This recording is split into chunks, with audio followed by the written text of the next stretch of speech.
Welcome to Opportunity Accelerators, the show where professionals at any stage can learn how to level up their career, from those that have found success and have the scars to prove it. Our goal for the show is to provide business and mentorship and maybe some inspiration in a podcast, but we also touch on other topics in the tech industry, in particular, how we can close the tech skills gap in the US by creating more and better pathways to advance tech careers. Opportunity Accelerators is brought to you by SkillStorm, the pioneers of and leaders in Tech Force by Design. SkillStorm custom designs, builds, and deploys cohesive US-based tech teams at scale for our enterprise and government clients. At SkillStorm, our purpose is to accelerate opportunity. That is, to enable our customers and stormers to go further, faster, as a result of their relationship with SkillStorm. I'm Vince Verga, along, as always, with my friends, co-hosts, and business partners, the second most famous and successful South African in the United States today, Justin Vianello. Hello, Thank you, Justin. Vince. Yes. Thank you. Close second. Close second. Are you and Elon related in any way? I will tell people we are. Okay. And also the fifth most popular person ever from Liverpool, Joe Mitchell. Hey. Did they ever refer to you as the fifth Beatle growing up, Joe? Never. You don't have much of a singing voice? I've heard you sing. I know, it's terrible, isn't it? He does have Maybe that's how we'll close out the pod today. So warm up your voice. I can dance better than I sing, so maybe I'll dance. Yes, you can. Definitely want to see that. We should end with the river dance performance. That would be beautiful. So today we have on the pod our first ever return guest. We have Mike Quinn from Tenova, and along with him, Nick Gismondi. And the reason we're having them back is we actually have a big announcement to make. But before we get to that, Mike, maybe you can tell the audience again a little bit about Tenova, how you started the company, why you started the company, and kind of what you guys are up to we today. can welcome Mike first. Welcome, Mike and Nick. Welcome. It's an absolute pleasure to have you on the pod. Thank Nick you for the first time, Mike for the second time. Good to see you again. Yep. And I just found out this morning that's the first repeat, attendance, repeat guest on here. So it's an honor to be here again. It's hard to long time listener, second time guest. Yeah. And it's hard to imagine how far we've come in a year since a year ago, that breakfast we all had together. So, and I'll get into that, but no, thanks, Vince. And yes, I am excited to be here again. For those that are listening, Tenova, I'm a retired Army Sergeant Major. I retired November 1st, 2017. So we're going back 7 years almost. And I thought I was set when I was getting out. TSSCI clearance. You'll hear more about this stuff later. Intel guy in the DC area. I lead the operations for 17,000 people in 45 countries as the G3 Sergeant Major for INSCOM. And what I thought was going to be an easy transition turned out to be the hardest year of my life. Not having a job on a date on the calendar, not knowing what I was going to do, if I was going to do something I loved, not knowing where my life was going to go. Whereas for the previous 24 years, I'd been able to map it out years in advance. And so luckily I found LinkedIn, started networking and learning about careers and industries and things that interested me and what gaps I needed to fill.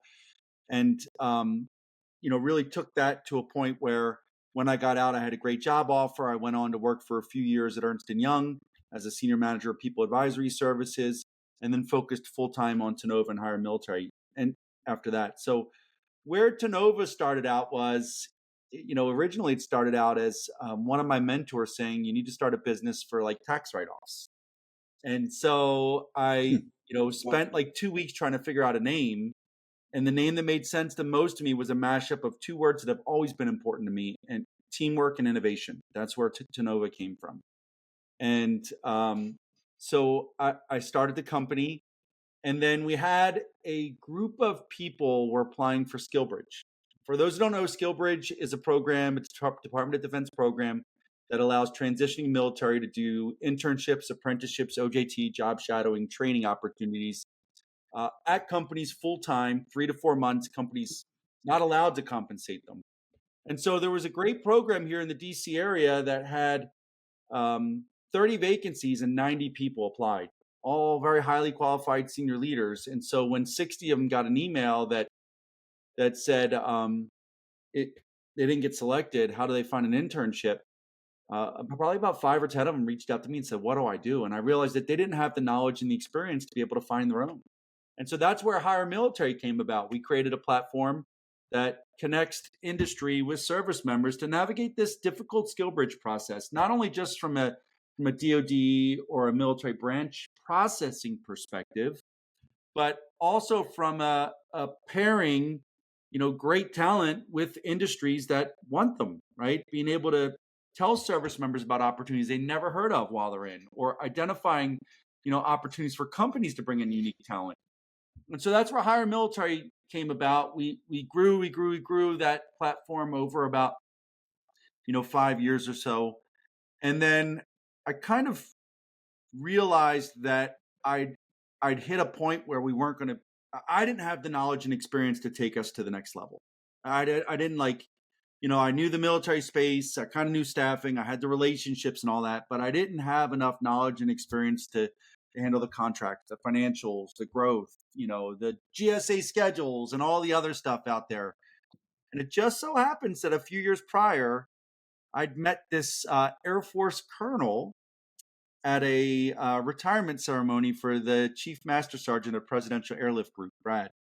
And we were waiting for a presidential departure for them to come out and wave. And while we were waiting, I just talked to this guy, Nick, Colonel Gismondi, that was in uniform and said he'd been in one of my webinars. Mm-hmm. And so we'd stayed in touch over the years. We did some work. He was over at Gov't Solutions. And so when I realized that we needed somebody to take us to the next level, I called him to talk it over. And he's like, I want something like this. And he came on board as our CEO and has launched us into the stratosphere from a knowledge and capability standpoint. And so, if you don't mind, Vince, I'd like to turn it over to Nick to talk about, his background, his experience, where he came from, and kind of what we're doing beyond the Hire Military and my training stuff. That'd be great. Welcome, Nick. Yep.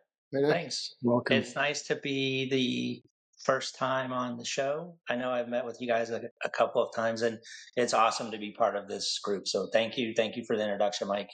I don't like talking about myself, but a little bit, the introduction. I did 30 years in the military, Air Force, started as a fighter pilot after 9/11, switched over to a special ops pilot, and did that for about 20 years, went to the CIA for 3 years, and then separated, retired from the military. And like Mike said, I had an opportunity with a government contracting company here by Dulles Airport in DC. I found it through a friend from high school that was the COO of our parent company in Pittsburgh, which was a $1 billion staffing company. And we were the federal services division here in DC. And I had the opportunity to be the EVP and COO for 4 years. And as we grew, I learned a lot about, like what Mike said, the functional side and how to do that. And what the company that I was working for is still great, but we grew to such a level. There was, the natural bureaucracy and things that happen. I really enjoy my special ops background of being involved with the small teams, making an impact.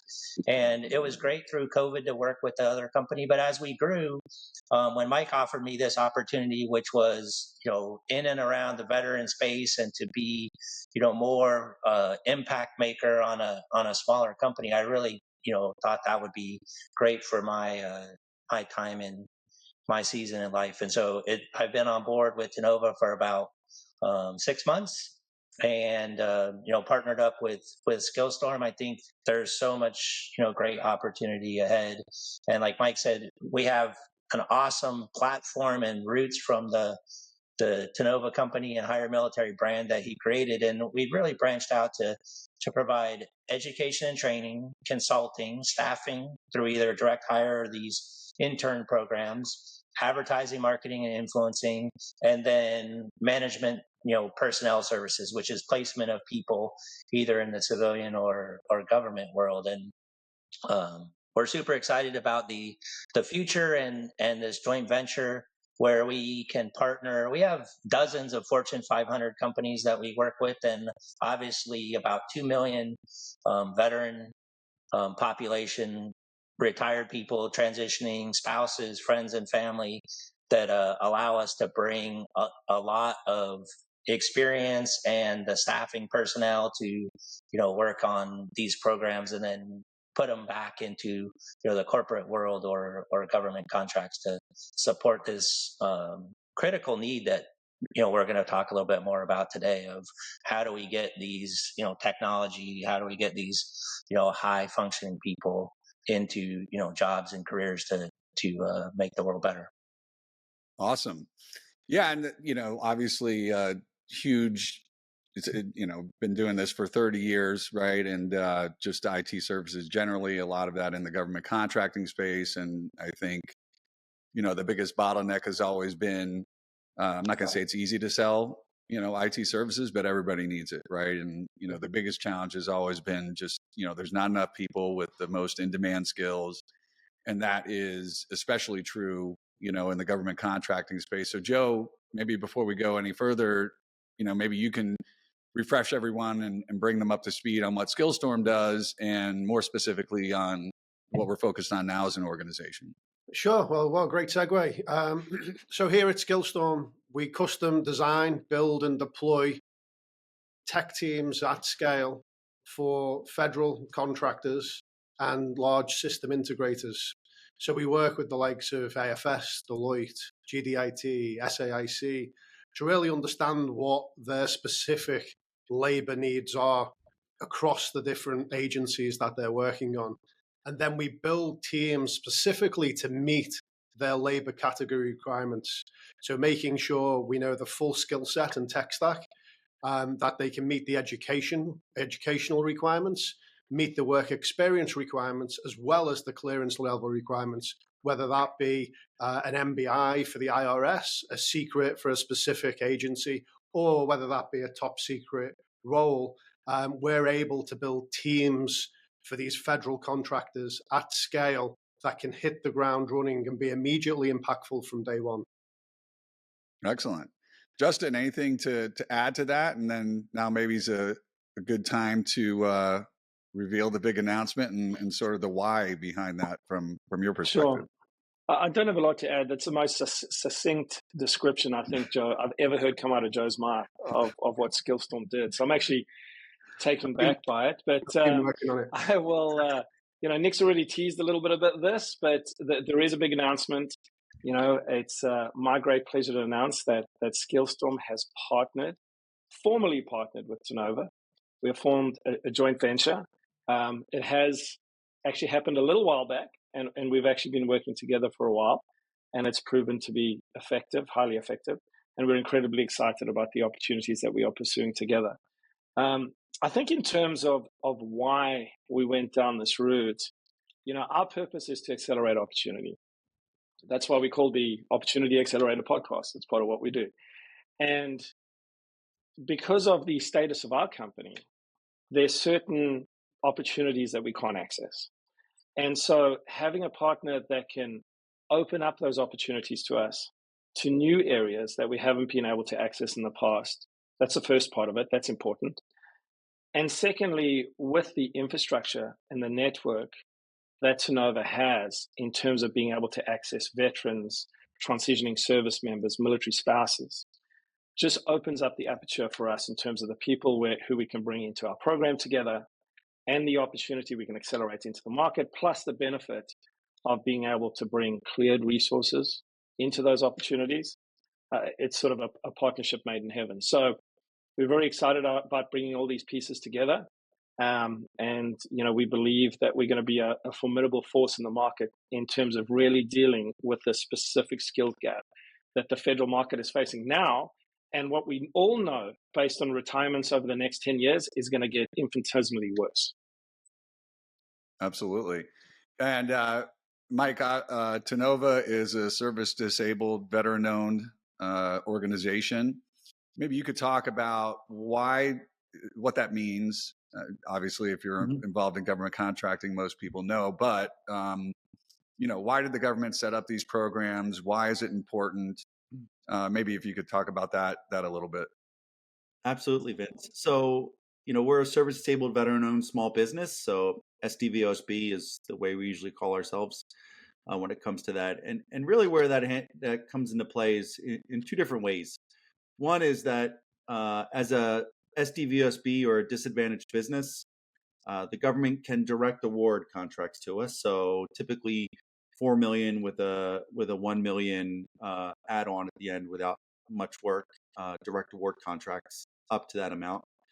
The other part is that the government is big on making sure that small businesses, disadvantaged businesses, have the opportunity to grow and don't get shut out of the business. So the government has mandated set aside work. So if a big company wins a contract, a certain percentage must go to a small business. And some of it's been up to 30%. I think the state of New York requires 6% of all contracts that go out to small or disadvantaged businesses. So what this does is it allows some of the big system integrators to leverage the Tenova SkillStorm JV to meet their tech requirements, their tech forced by design platform to provide veterans and non-veterans to support their biggest needs, and still getting credit for their set aside work. Yeah. So that's the huge part of this. Yeah, and from our perspective,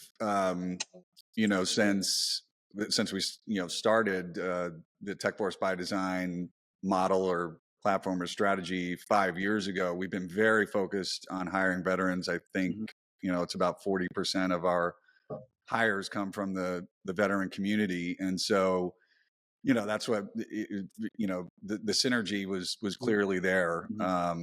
And it's great that the government has these programs to reward veterans that are out there working hard, and so we're really excited to be partnered with you guys. For me, if I may add, go ahead. Yeah. This partnership is really exciting on many different levels, right? As we mentioned, we're custom building teams for large government contractors where the teams require specific clearances and they require work experience. And as you mentioned, we're hiring a lot of military veterans. So our ability to tap into Tenovas and hire militaries, enormous recruitment network and expertise is really beneficial, not only for SkillStorm and our joint venture, but also for the clients and partners that we support, as well as for the transitioning service members that are coming out of the military and looking to transition into civilian life and build up on the career that they've already had. So that to me is really exciting, as well as the ability that Tenova bring in military spouses as well. And I think that's another important part of our partnership to really grow the overall pool of people that can access these great jobs in technology in the government sector.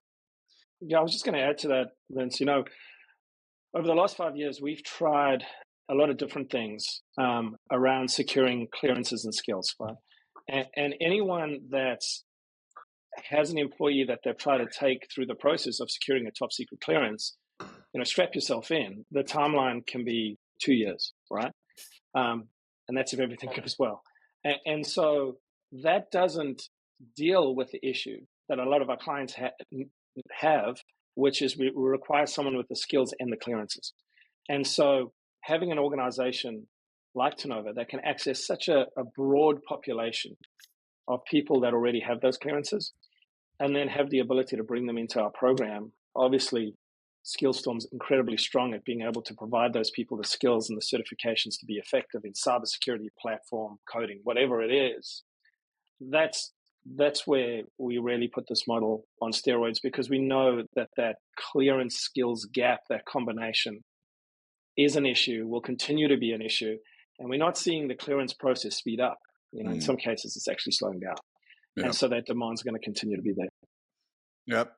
And Nick, maybe you can talk about, how does Tenova find and recruit these veterans, and transitioning service members, military spouses, and maybe talk about a little bit how you think about why they make such great employees. Okay, yeah, that's great. And I want to also hit on the synergy of the two companies in the JV that Sure. Justin started to mention. So if I forget about that, remind me. As far as how do we, do the recruiting, going back to what Mike said, he's built Hire Military built a great platform over the last 6 or 8 years. And in some ways, it's a conveyor belt of personnel that keep coming to us. There's always military that are transitioning, thousands every month that are getting out, and the veteran network, continues to grow. The retired population, like Mike and I, sharing with friends and family and spouses, and then now with social media, reaching out to other referrals and things like that. So we have millions of followers. Whether we do VA newsletters, email blasts, the traditional webinars like these that we have a program called Hot Jobs on Tuesday afternoon where we go out to thousands of military members, and it's civilians too. A lot of people think that Tenova or Hire Military is focused on the veteran community, but Tenova has a staffing arm too. So we do placement of civilian people, candidates, and in all of our service lines too. When you talk about why it makes sense and how we find them, I think the challenge for both of our companies is Tenova and Hire Military. We had the veteran population and a lot of the contracts, but there's always that little piece that's missing that Mike talked about, making the transition to the civilian world. There's some things that are a little bit different. And then, whether it's the skills or the training or things like that, that's where people struggle in that year or two. And I think, the partnership with SkillStorm of you giving them the top off, Tech Force by Design to reach out to the end client and find out what their needs are. And then we have the population of people and we make that little piece in between where we custom build them. And, I think this partnership is going to be able to provide, scale, speed, and efficiency that, nobody's going to be able to match. And I think the end customer, they don't just get probably a lower end cost. They get the product when they need it. But I think the thing with Hire Military and Tenova, we're very successful in finding the right people. We have 97, 98% placement rates on a lot of our interns and jobs where we're staffing. But the end client, they get higher retention, they get a culturally attuned person, because these veterans have been in and around. They don't know the exact semantics or the exact tech stack or some of those things that we help them through this JV and partnership, but they've been around the government contracts. And so some of them are walking out the door in their uniform, and then a couple months later coming back in as a civilian IT provider. But they're already aware, just being in and around people, the semantics, the lingo, all of those things. They're already, and the end client, they know the mission, they know why it's important, they're hard workers and all those things. So I think when you look at the total synergy of what we're trying to bring here, of we can find the cleared people, we can bring them in at scale. We can do screening on the front end to make sure it's the right people that are both interested in the position. They're going to be successful in the position. They're going to do well in our program and be awesome to the end market, at scale and efficiency. I think it's a really exciting opportunity, and it's a differentiator. There's nobody else out there that's able to do what we're doing together. So thanks for the opportunity. Super excited. Yeah, no, 100%. And, a lot of times we think about it as, if you imagine sort of like a skills or talent, supply chain, right? So regardless of what industry you're in, you have raw talent on one side that may have potential, but doesn't have the skills. And on the other end of the spectrum, you've got people that are able to sit down, hit the ground running, have the specific skills, requirements, certifications, clearances that can come in and make an impact, from day one. And so in the middle part of that, that supply chain is where, you have the training and the upskilling and, all the work that to be done to sort of refine that raw talent. So Joe, maybe if you could talk a little bit about how our process works and how we're able to build these custom teams and why they're so effective.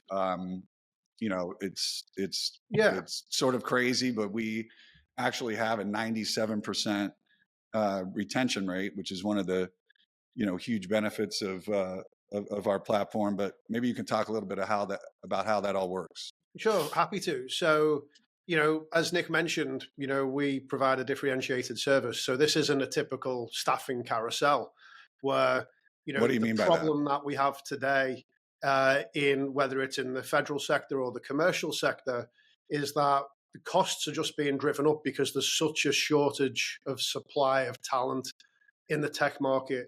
And that's, increasingly so, exponentially so in the federal services sector for all the reasons we mentioned, where you need clearances and certain work experience to meet these specific LCAT requirements.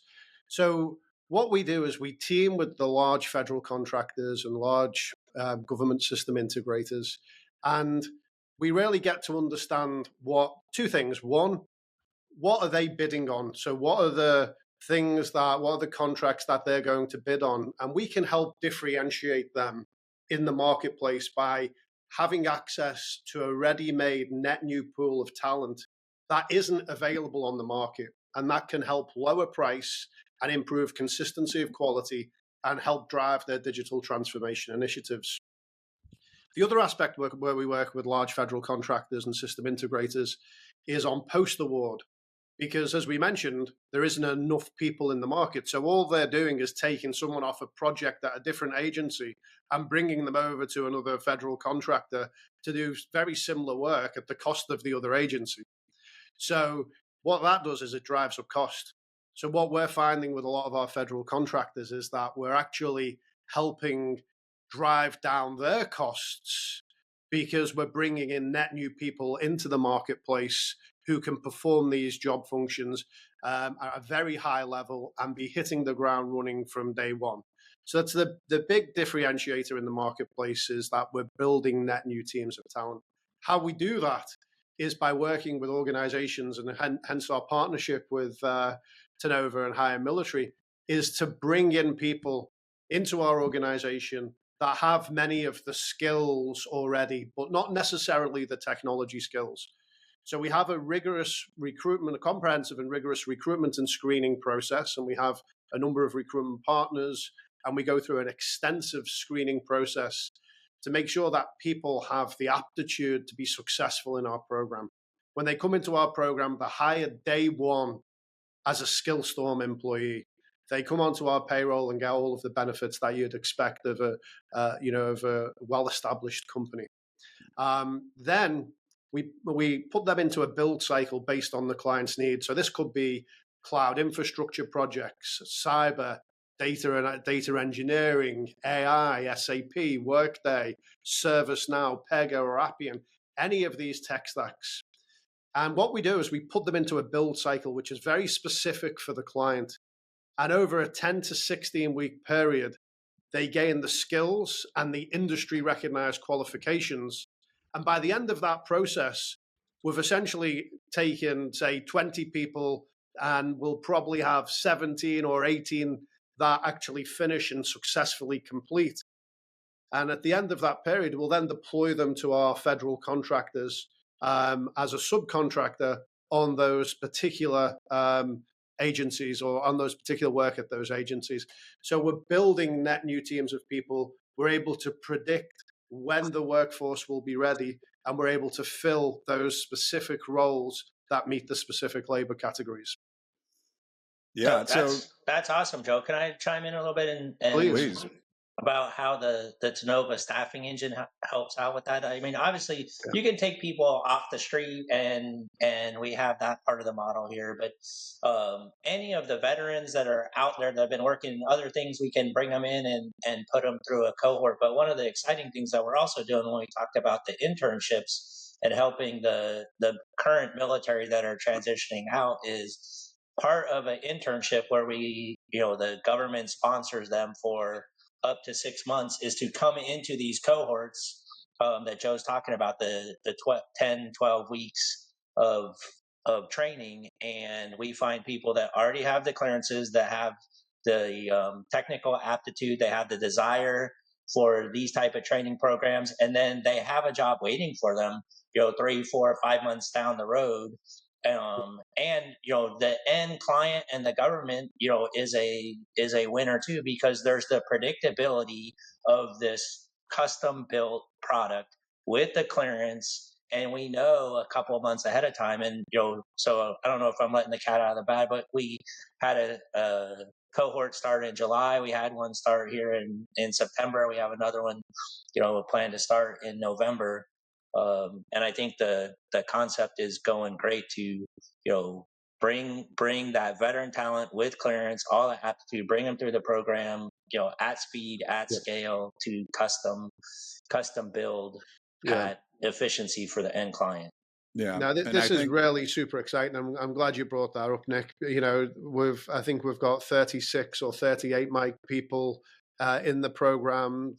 Having SkillBridge essentially gives us another 3 to 4 months where we can help sharpen those skills and hone in those skills. So now, we've got 6 to 7 months that we can spend with transitioning service members in our program to make sure the skills are as sharp as they possibly can be, so that when we place them in specific roles, they're hitting the ground running, immediately impactful. And for all the reasons you mentioned, about 20 minutes ago, Nick, they're coming in and they already know the agencies, right? They know the vernacular. They've worked on some of these contracts before. So for us to be able to put them in, and combined with the work experience, it's a real powerful and compelling value proposition. Just to emphasize that point, and coming back to sort of the supply chain idea, it's always been our goal to vertically integrate that supply chain and bring net new talent into the market. And if we can do that, we can improve attrition, improve retention, I should say, and obviously, increase margins. And that's, something that's important for all of our clients. Justin would like to get, and so, with Tenova, it's not only helping us at the front end of that, which is access to even more and greater pools of talent that have the clearances and the potential, but also gives us access on the other side of it to some clients that we might not have been able to work with before. So Justin, sorry to interrupt you, but would love to get your thoughts on that. And maybe also, if, Joe mentioned some of the types of work that we're doing, but maybe you can also talk about specifically, what are some of the core capabilities that we built out, and, what you see as the sort of future of the market there. Yeah. So Mike, did you want to add something onto Joe's before I start talking about that? I did. I just wanted people to understand the scale and scope of the training they're getting. So when we're talking about taking people and deploying them on these tech stacks, and you hear 3 to 6 months or 6 or 7 months, I really want people to understand it's 40 hours a week, hands-on instruction for 6 to 7 months. At least 40 hours a week. Right? So the SkillBridge internship part of the first 3 months or so is baseline foundations, Sec Plus, all the appropriate certs and training. Like, you are building an IT cyber professional there. And then you're taking another 40 hours a week and going through the specific tech stack. And so when you think about, 40 hours a week for 6 months, that's well over 1,000 hours of hands-on experience, right? Of just hands-on training experience to do this, to prepare for this one specific job, right? So when you talk about I get really excited about this because they know what the job is on the back end. And so you're giving them this foundation and this specific training, and it's not just how to do this, it's also the consultative piece, it's the communication piece, it's the professionalism piece, so that they hit the ground running day one. Like that is what made me so excited about this program. And honestly, I'll take a motivated, cleared, trained veteran over a 21-year-old college graduate with 100%. A bachelor's in computer science every day for these government roles, like Absolutely. Every day. So that's just kind of what I wanted to add to. Sorry, Justin, over to you. Wait, can I jump in real quick, Justin? Since everybody's stepping up, go ahead and take my turn too. I'll let you guys talk. No, I think the one thing that another differentiator that Mike touched on a little bit with the veterans is in the marketplace. I mean, there's obviously the college grads that are coming out, but this program is perfect for veterans because the military brings that culture of they give you a job, they give you a training program, they set the bar out in front of you. Everybody goes through training. You enter basic training, you have basic training. Then they give you a technical trade or a pilot or whatever it is. The military people are used to that. And that's what we sort of have here for them. Like the job that you're preparing for in 3 to 6 months is this. And here's all the steps. And this is what you have to do to be successful. And I mean, it's tailor-made for veterans coming out. And so there's very specific track to follow to success. Yep. And that's right in the military culture. Yep. All right. Who wants to talk before Justin? Justin's out. Anybody else? Anything? Joe, you sure? Going once, going twice. Now, I wanted to come back to the attrition piece. I know Mike's spoken to it, Joe's spoken to it. Something that I don't think we can overlook here, it's everything that we've spoken about. But also to Mike's point, when you're in that SkillBridge program and then you transition across to our fully immersive program, you have the same trainer for 6 months, right? So you have the same person training you. You have the same person doing assessments on you every week, right? We are not handing over training. We are not outsourcing training. We don't have trainers sitting overseas, right? These are our trainers that are on our W-2s. This is our curriculum. We build our own curriculum, our own content. We have our own learning management system. This is ours. We are responsible for the final product, and therefore we can take control of the whole process. And so, why are we able to achieve these very, very low attrition numbers, very high retention rates? It's everything we've mentioned, plus the custody and responsibility that our trainers have over the quality and the certification of the person that comes out the back end. So, I think it's something that we talk about because it's just a normal part of our business. Often we sort of breeze past it, but certainly the feedback that I've received, I don't think we can underestimate how important that relationship and then the ongoing support. When someone's deployed, they have a question, their ability to lean back and call the trainer and say, hey, can you help me with this? I just need to figure out, and I just need a refresher on this. That's immensely important in terms of the success of our model as well. Yeah, and I would add to that, Justin, really quick. The idea that they're all being trained as teams in a team and then being deployed and working together as a team, they also have each other to lean on and learn from once they're on the job, which we've heard from our clients is a huge value to what we do. Yeah, and that's why we always talk about teams, right? Cohesive teams. The key word for us is teams. It's important for us. In terms of capabilities, we've spoken a lot about our capabilities, but I think I want to talk more broadly about, how that's evolved and what we can do. Obviously, we do cloud, we do platform, we do cybersecurity, and many other combinations of that. And we're able to tailor it to basically whatever the client needs. But we're able to move very quickly. And so, for instance, in our organization 2 years ago, we didn't have a SAP practice.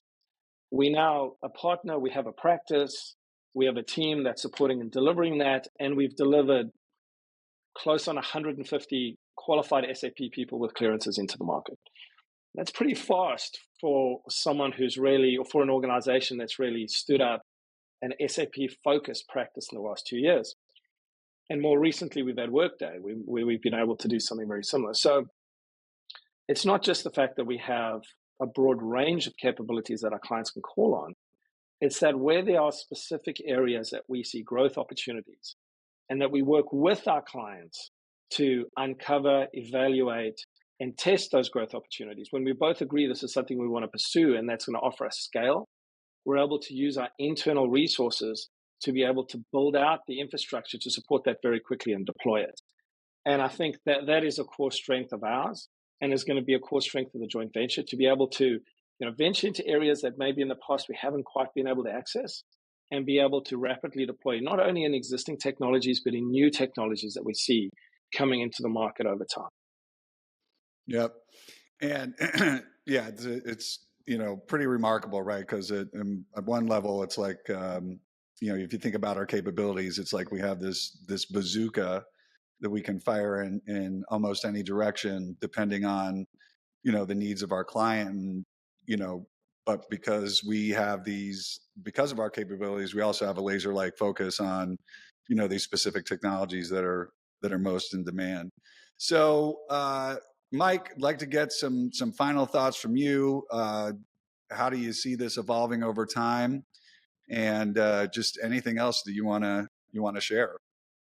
Yeah, I think I want to go back to, what kind of led this partnership to start. The first communication we had with you guys was about supporting vet tech, and you guys were doing vet tech. And the thing that stood out to me the most was that you could have chosen to be a normal vet tech partner, and there was no financial or monetary benefit to be a preferred partner, but you made a decision to be a preferred partner just out of a commitment to the community. And for those that don't understand what the difference is, you could have been just a regular vet tech provider or a vet tech preferred provider. And the regular providers just provided training to veterans and got paid.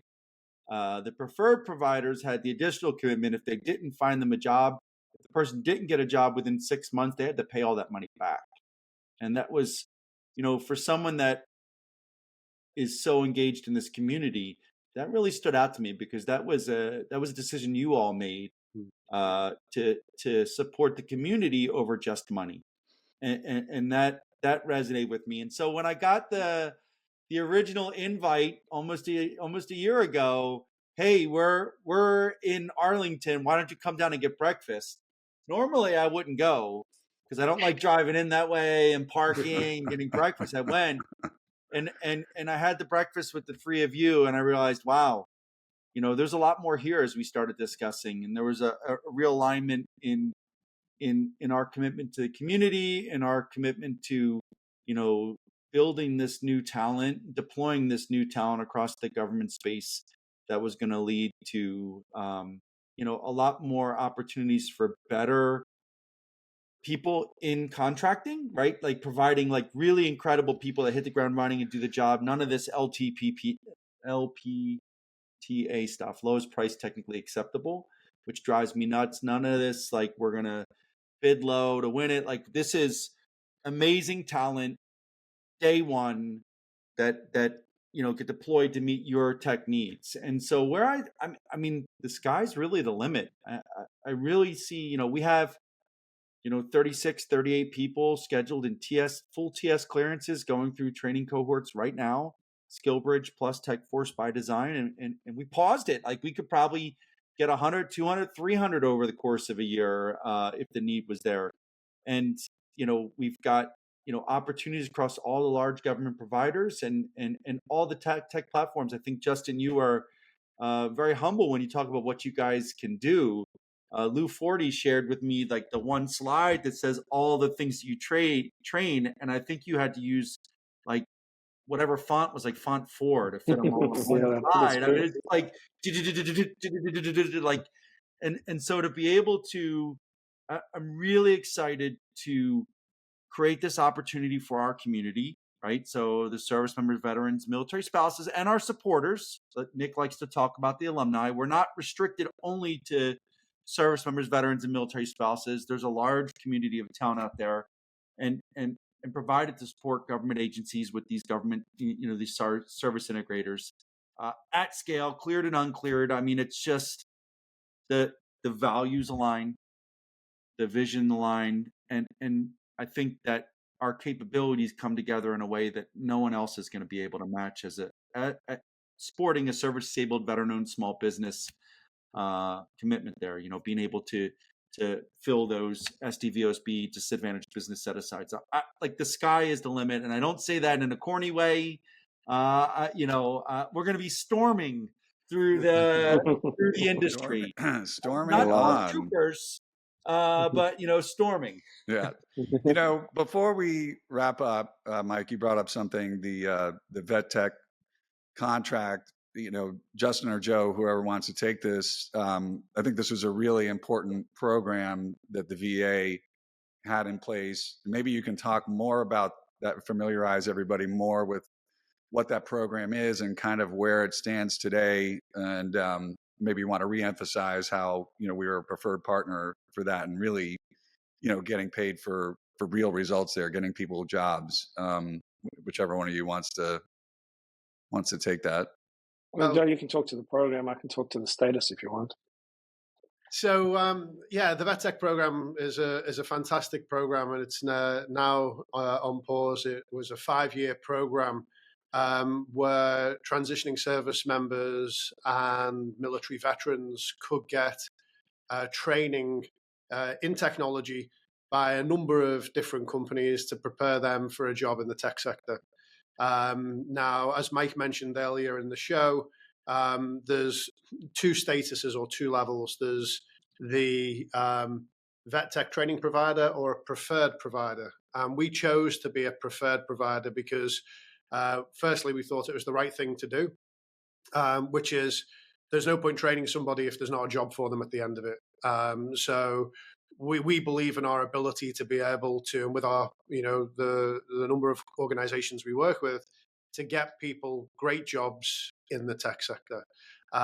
So essentially that's us putting our money where our mouth is, making a full commitment and a full investment and a show of support to make sure that people who come into our program can successfully get a job at the end of the 16-week training program.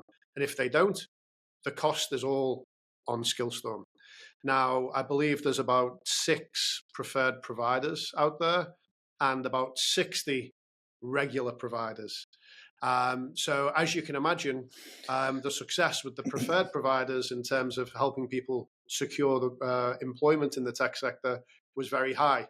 That compared to the organizations that don't have an incentive to get them a job other than to provide the training, has caused some challenges, I think, in a number of different ways for the vet tech program.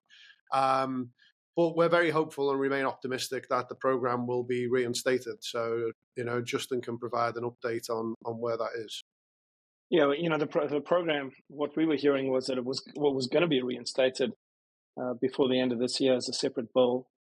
It's not a lot of money. It's $45 million, and the way the government spends, that's not a lot of money. It's specifically focused, obviously, on the veteran community and transitioning service members.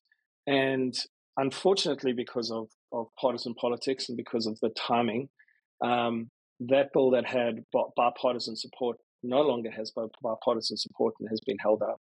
We are very optimistic that next year it will go through once we get to the other side of the election. And that I think it's incredibly valuable in terms of the impact that it can have.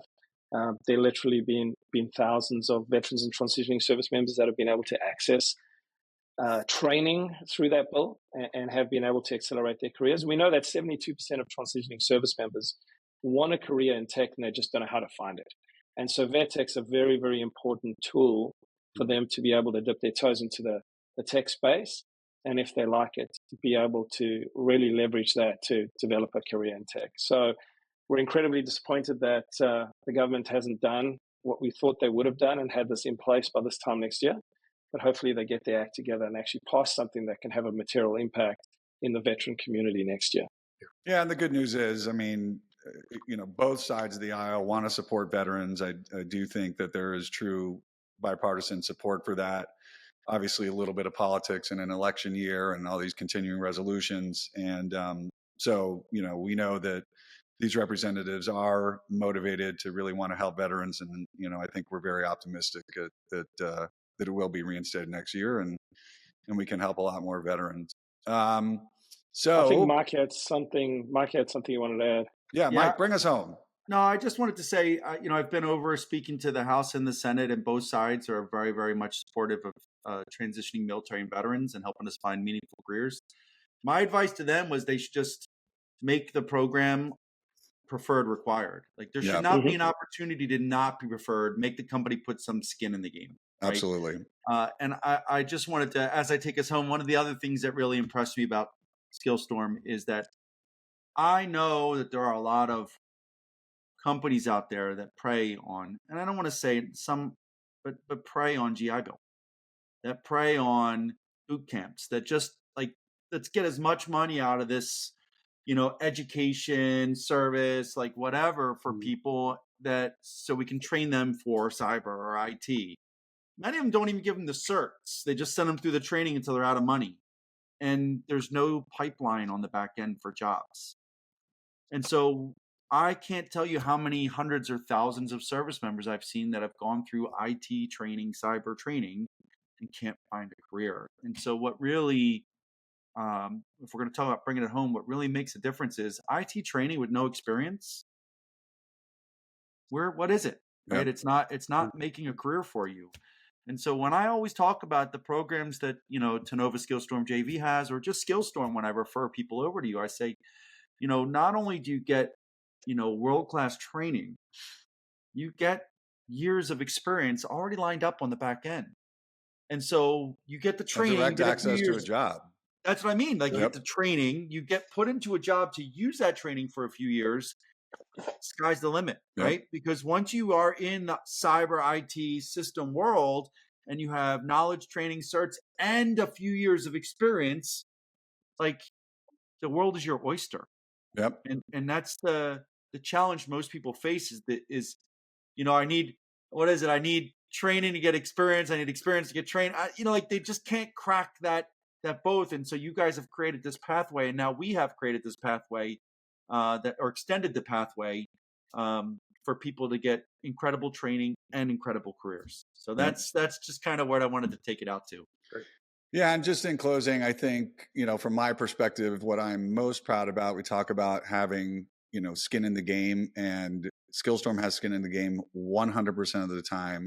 Every person that we deploy, we have invested tens of thousands of dollars of real money, real investment in those people's careers. And if you think about an entire team, you're talking, hundreds of thousands of dollars that we're investing to deploy these teams. So I think that's one of the reasons why the quality is so high, because, it has to be, right? We're putting a lot at risk there. So extremely proud of our team and what we've been able to build over the last several years. Could not be more excited about the joint venture with Tenova. How do people find us, guys? Mike, you want to lead with that one? TenovaLLC.com, hiremilitary.us, and then over to you guys. SkillStorm.com, and soon to be TenovaSkillStorm.com. I love it. Watch this space. Keep an eye out for that. And you can connect with all of us on LinkedIn, right? We're all searchable by name on LinkedIn. Happy to engage. And we'll put links in the show notes, as they say. So thank you, Mike. Thank you, Nick. Again, super excited. Thank you, everybody, for tuning in to another fabulous episode of Opportunity Accelerators. We'll see you next time. Thanks. This episode of Opportunity Accelerators has been brought to you by SkillStorm, where our purpose as an organization is to launch and accelerate tech careers. Please be sure to like and subscribe to catch the next episode.